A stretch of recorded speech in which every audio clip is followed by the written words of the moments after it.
And finally, this is the last one in our series of House of the Rising Sun. Yes, this is the last Japanese Wednesday one that we've got, well, certainly for a while anyway. And yeah, as you can probably see from the headstock, this one's got a bit of a story to tell. So let's have a quick listen and I shall tell you what I can.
So I suppose that's it. It will be pickup time, certainly. And the pickup, I have to say, the pickups are the jewel in this one's crown. I don't know what they are, but they are brilliant. So, starting with the bridge pickup on the noisy or distorted setting.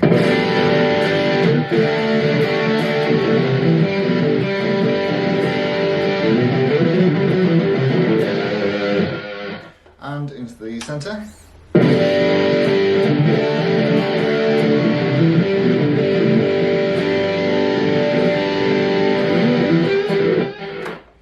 Onto the neck.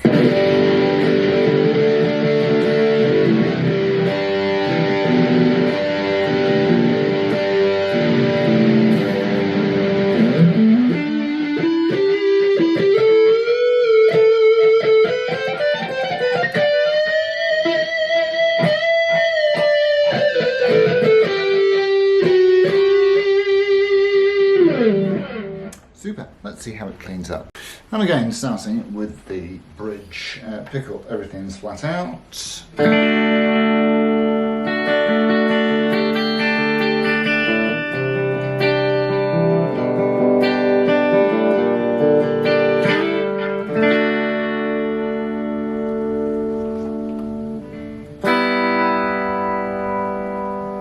Oh, wrong one.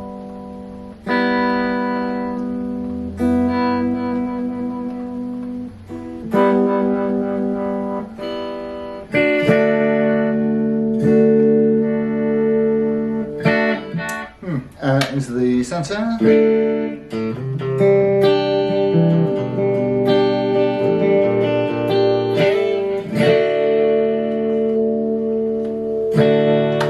And onto the neck.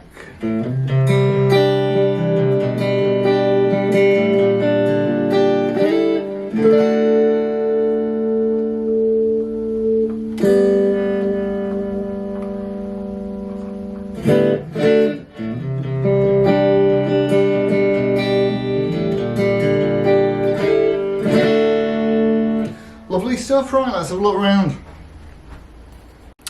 Well, I mean, honestly, where do we start with this one? Well, for a start, as you will know, it is not one of those. You see, I say this to you, don't I, from time to time, just because it says something up here, that doesn't necessarily mean that it is what it says it is, and this is not what it says it is.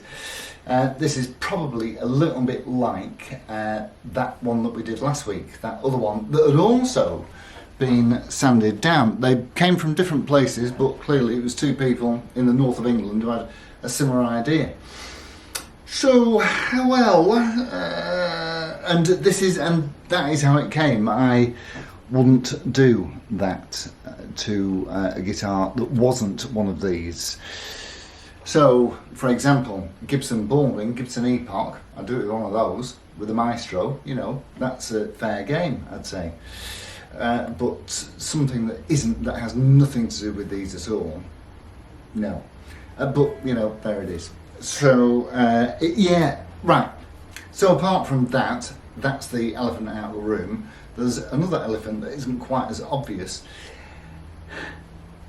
And I do say this to you from time to time, do not buy a project, don't buy a guitar in a bag from a bloke at work. Just saying. It's all in there. Have a quick look through. There's the body, there's the neck, there's the tuners, there's some pickups. The pickups are nice, I have to say. There's some pickups, some knobs that don't have the nuts on, so then we have to look around for something else. Here's a back plate that doesn't fit. The neck plate didn't fit. Neither did the cavity control covers. That one's too big. Obviously, I've no neck plate, so that's just got washers. The cavity control plate is too small. It's a nice bit of plywood, I have to say. It looks well all sanded down, that. Neck, I don't know, what is it? Wood. I don't know. You see, I'd guess, my instinct would say maple. But that grain looks a bit tight for maple, so I'm not 100% sure. The tuners, I don't know, but they're quite nice. Look at that. So when this has been varnished, somebody's left it on a surface that had something there, and, you know, life's too short to be mucking about. Actually, life's too short, really, to be mucking about with a project. You'd have been better off doing what? You'd have been better off, well, going out for dinner with the money, I suppose. You'd have been better off buying a Harley Benton that works straight out of the bag. So anyway, we've got it all together. It's all wired up. I had to start the wiring absolutely from scratch. In fact, I don't think that there was a switch. That came from somewhere else. There were no... well, anyway, there was nothing there. We had to put the thing together. And it baffles me why people buy those guitar kits, because you can buy a guitar kit, can't you, for about 80, 100 quid, something like that. A guitar kit that you put yourself together at home, spend ages doing it and making it work.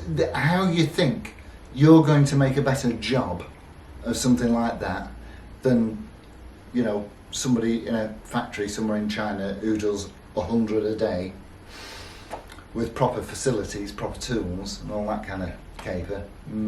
So, anyway, the bottom line is, of course, is that it plays quite well and it sounds, it sounds very nice. We've got the string height at the 12th down to about 1.25. You could, and it's fine, it plays okay through, the intonation's bang on. It plays fine right the way up the neck. You could put another shim in here just to give it that extra little bit of tilt, but as it stands, it plays. Would I change it? No, I wouldn't change it, but if you did change it, then you'd have more tolerance in each direction. But it plays nicely as it is. Plays nicely as it is, and it's a nice deck, isn't it? You see, nice bit of rosewood.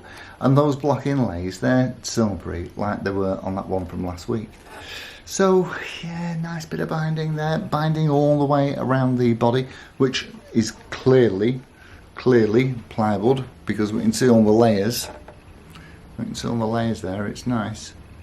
Exhaust pipe in the sensible location. The volumes and tones are volumes up like on a Gibson and tones down here. And the pickups, I don't know what they are, but they're very nice. And they're this one's popping about 15 out, and this is about 8 or something like that. So yeah, all in all, it is a nice thing, but don't buy a project. Buy something you can enjoy immediately. This has been here for, well, I left work 9 months ago, no, 6 months ago, 7 months ago, some months ago, and I got it way before I left work, so I've probably had it for about a year, and it's just been playing about. Thank you ever so much for tuning in. I'll see you on the next one. Adios, amica. I think we're on Stratolites from Saturday. So anyway, I'll see you then. Adios, amigos. Ta-ra.